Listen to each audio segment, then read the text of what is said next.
Perhatian, PDKT online akan dimulai beberapa saat lagi. Mari siapkan hati kita untuk memuji dan menyembah Tuhan.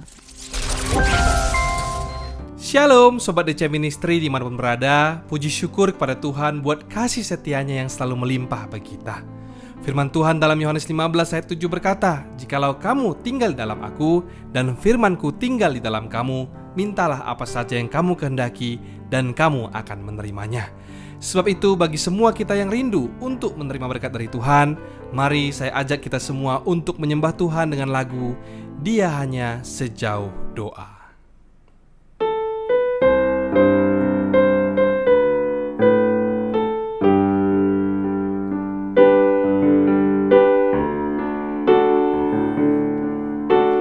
Bila kau rasa gelisah di hatimu, kelam kabut tak menentu hidupmu, ingat masih ada seorang penolong bagimu. Yesus tak pernah jauh darimu. Bila cobaan menggodai hatimu, sengsara menimpa keadaanmu, ingat Yesus takkan pernah jauh darimu. Dia selalu pedulikan kamu. Berseru memanggil namanya, akan segera menghampiri dirimu. Percaya, Yesus tak jauh darimu. Dia hanya sejauh doa. Berseru memanggil namanya, akan segera menghampiri dirimu. Percaya, Yesus tak jauh darimu. Dia hanya sejauh doa. Dia hanya sejauh doa. Dia hanya sejauh doa. Mari kita bersatu dalam doa. Bapa yang kami sembah, dalam nama Tuhan Yesus Kristus, tidak henti-hentinya kami mengucap syukur atas kebaikan dan kasih setiamu yang melimpah bagi kami pribadi lepas pribadi. Sekalipun pada hari ini ada di antara kami yang sedang merasa gelisah ataupun berada di dalam lembah kekelaman, namun hati kami tetap percaya ketika kami berseru memanggil namamu, Yesus selalu ada untuk menolong kami. Kami mau letakkan segala kekhawatiran kami dalam tangan Tuhan, dan sebentar kami akan persiapkan hati kami untuk mendengar firman-Mu. Sembunyikan hamba di balik salib-Mu ya Tuhan. Dalam nama Tuhan Yesus, mari sama-sama kita yang percaya dan berdoa katakan, Amin. Sobat DC Ministry yang terkasih dalam Tuhan Yesus, hari ini saya tergerak untuk membagikan sharing seputar tentang doa. Judul sharing kita hari ini adalah seperti apakah doa yang dikabulkan oleh Tuhan? Dalam video minggu lalu kita sudah mendengar sedikitnya ada 3 langkah awal memulai hidup yang berkenan kepada Tuhan. Dan salah satu dari ketiga langkah tersebut adalah membangun kehidupan doa secara teratur. Sebelum kita lanjut lebih jauh, saya mau mengajak kita terlebih dahulu untuk melihat fenomena yang ada di sekitar kita belakangan ini, di mana saya mendapati ternyata banyak orang yang tidak lagi berdoa maupun tidak mau berdoa. Alasannya ya bisa macam-macam. Ada yang beralasan karena minder, gak bisa berdoa dengan kata-kata yang indah, dan ada juga yang keburu apatis duluan. Mereka berkata, buat apa berdoa? Emang doa bisa selesaikan masalahku? Itu si Anu rajin banget dia berdoa, tapi buktinya sampai sekarang udah lewat berapa tahun, nggak juga dijawab-jawab Tuhan doa-doanya. Mungkin saja ada 1001 alasan bagi mereka-mereka yang tidak lagi mau berdoa. Namun bagi saya pribadi dan kita semua anak Tuhan yang mendengar sharing hari ini, pasti lebih memilih mencari-cari alasan bagaimana agar kita bisa selalu berdoa. Amin. Saudara-saudariku yang dikasihi Tuhan dengan baik, tidak ada satupun dari kita yang tahu akan hari esok. Mungkin saja hari ini Anda sehat dan merasa tidak butuh Tuhan, sebab semua sedang dalam kondisi yang baik, aman, dan terkendali. Lalu bagaimana dengan hari esok? Sejam kemudian, bahkan semenit kemudian sejak Anda berkata demikian. Bagaimana pula dengan orang-orang yang Anda kasihi? Apakah mereka juga berada dalam kondisi yang baik, seperti yang Anda rasakan saat ini? Tentu saja tidak ada seorang pun dari kita yang tahu akan segala sesuatu, bukan? Yakobus 4 ayat 14 kembali mengingatkan kita, sedang kamu tidak tahu apa yang akan terjadi esok, apakah arti hidupmu? Hidupmu itu sama seperti uap yang sebentar saja kelihatan, lalu lenyap. Itulah mengapa semua kita perlu untuk berdoa. Kita mungkin pernah mendengar doa adalah nafas hidup orang percaya. Jika kita tidak bernafas, maka kita akan mati. Demikian juga apabila kita tidak berdoa, maka kerohanian kita pun akan mati. Kembali ke judul seri kita, seperti apakah doa yang dikabulkan oleh Tuhan? Poin pertama, doa yang dikabulkan Tuhan itu adalah doa yang dipanjatkan tanpa rasa bimbang. Saya berkata begini bukan untuk mengatakan bahwa orang yang belum dikabulkan doanya itu sudah pasti karena mereka bimbang ataupun ragu ya teman-teman. Nggak tentu loh, sebab jawaban doa itu adalah kasih karunia Tuhan. Tapi setidaknya dari poin pertama ini kita perlu untuk melakukan bagian kita terlebih dahulu. Mari kita ingat kembali perkataan Yesus dalam Markus 11 ayat 23. Aku berkata kepadamu, sesungguhnya barang siapa berkata kepada gunung ini, beranjaklah dan tercampaklah ke dalam laut, asal tidak bimbang hatinya tetapi percaya bahwa apa yang dikatakannya itu akan terjadi, maka hal itu akan terjadi baginya. Problem yang sering terjadi adalah tanpa kita sadar, setelah selesai berdoa dan berkata amin, kita bimbang atas doa-doa yang kita panjatkan. Sebagian dari kita percaya bahwa Tuhan itu sanggup menolong, tetapi ragu apakah Dia mau mengabulkan doa-doa kita. Ataupun sebaliknya, hal yang demikian bisa saja terjadi karena kurangnya kedekatan kita kepada Tuhan, alias datang kepada Tuhan saat kita butuh saja. Atau bisa juga karena rasa bersalah kita kepada Tuhan atas segala dosa yang telah kita perbuat selama ini, sehingga hati kita merasa tertuduh, lalu ragu apakah Tuhan mau mendengar doa-doa kita. Apabila ada di antara kita yang merasa demikian, saya punya kabar gembira bagi kita semua. Ingatkah kita akan kisah seorang ayah yang anaknya kerasukan dalam Markus 9? Di dalam cerita tersebut, pada ayat yang ke-24 dikatakan demikian, segera ayah anak itu berteriak, "Aku percaya, tolonglah aku yang tidak percaya ini." Saat mendengar pernyataan ayah dalam cerita tersebut, tentu sejenak kita merasa bingung. Sebenarnya ayah anak itu percaya nggak sih sama Tuhan? Nah, ternyata cerita sebenarnya ayah dari anak tersebut juga sama seperti kebanyakan kita. Dia sebenarnya beriman, namun secara kasat mata, dia memiliki keraguan. Dan pada akhir cerita, Tuhan tetap menyembuhkan anaknya yang kerasukan tersebut. Pelajaran penting buat kita dari kisah tadi adalah justru saat kita merasa ragu, kita harus tetap berdoa. Bawalah semua keraguan itu kepada Tuhan, biar nanti Tuhan yang memprosesnya sampai menghasilkan iman yang teguh.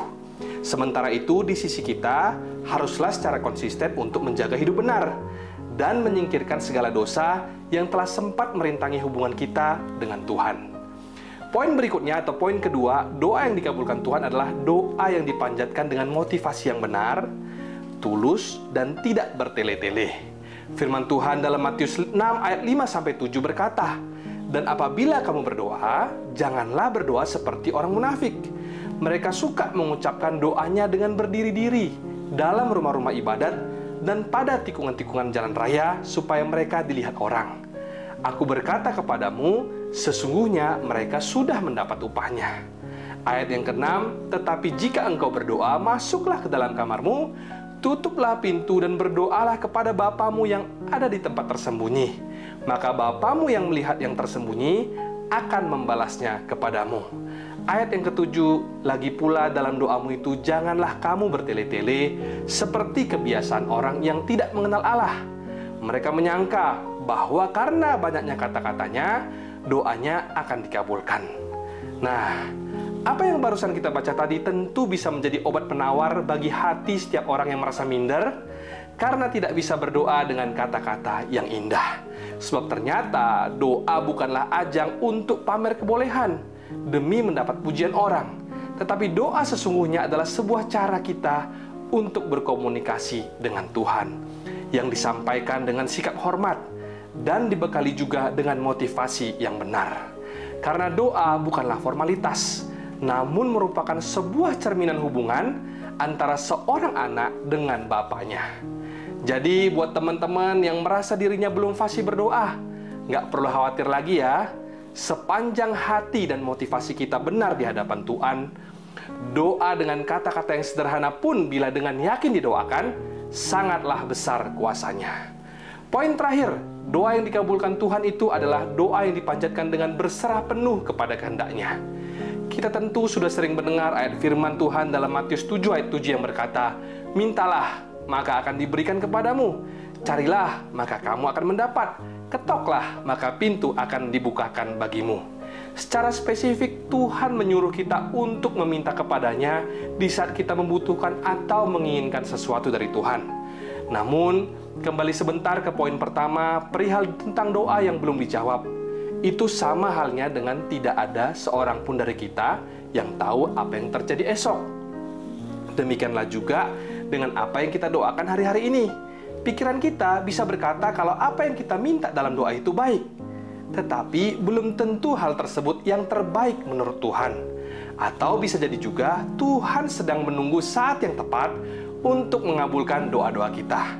Itu sebabnya perlu memperkatakan dalam doa kita, menurut kehendak Tuhan, terjadilah.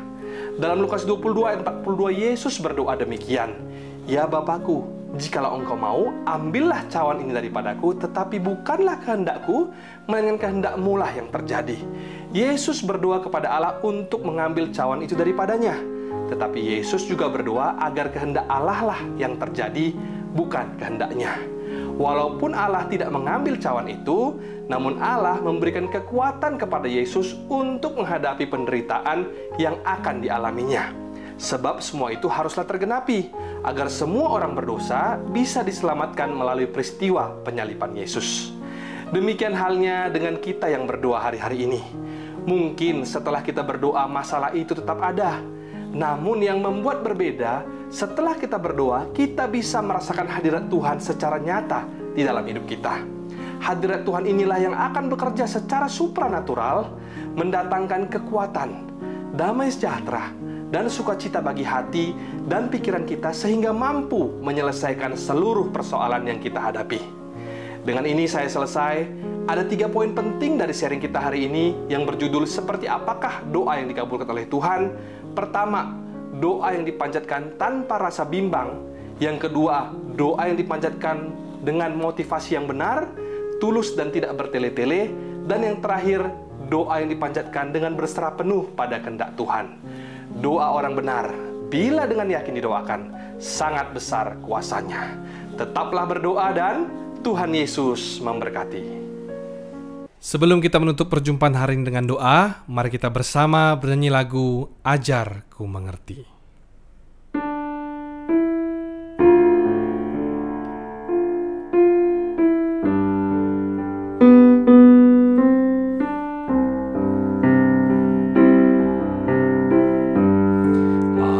Ajar ku mengerti segala rencanamu, ajar ku berserah hanya padamu.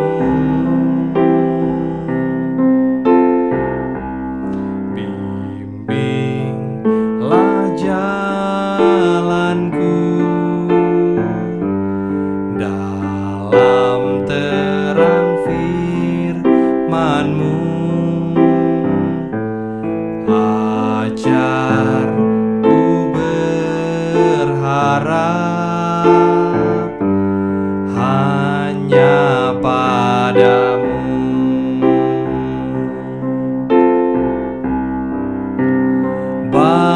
Bapakku, ajaib segala rancangan-Mu. Tuhanku, heran perbuatan-Mu. Engkau sanggup mengadakan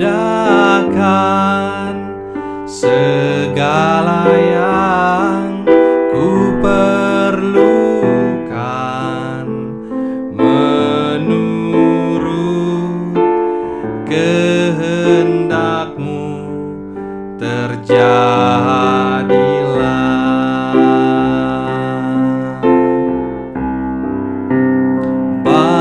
Bapakku, ajaib segala rancangan-Mu.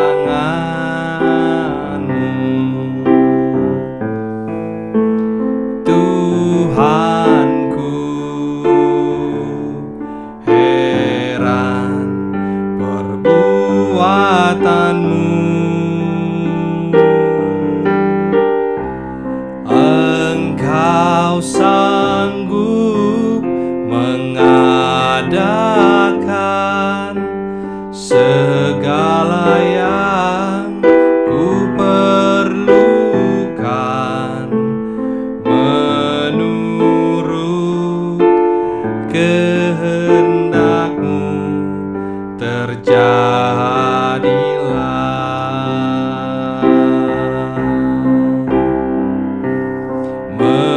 Menurut kehendak-Mu, terjadilah.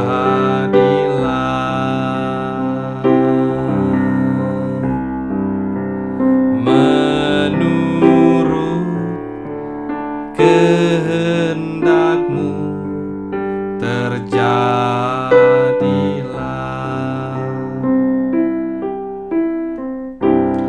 Mari kita bersatu di dalam doa.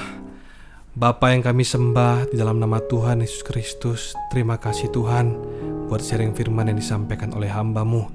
Iman kami boleh semakin dikuatkan untuk selalu berdoa dalam setiap apapun persoalan yang kami hadapi di dalam hidup ini. Bapa, ajar kami juga untuk selalu tidak ragu dan tidak bimbang di saat kami berdoa, dan ajar kami juga selalu berserah penuh kepada kehendak Tuhan. Biarlah menurut kehendak-Mu terjadilah. Bapak, kami mau berdoa juga buat saudara-saudari kerabat kami dimanapun berada pada hari ini ya Tuhan.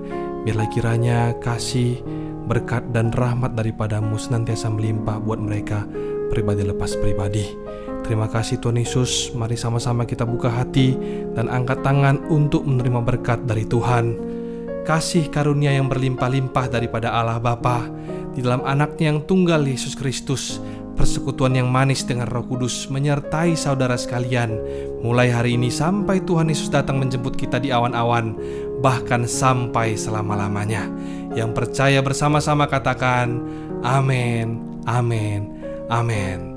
Shalom dan Tuhan Yesus memberkati.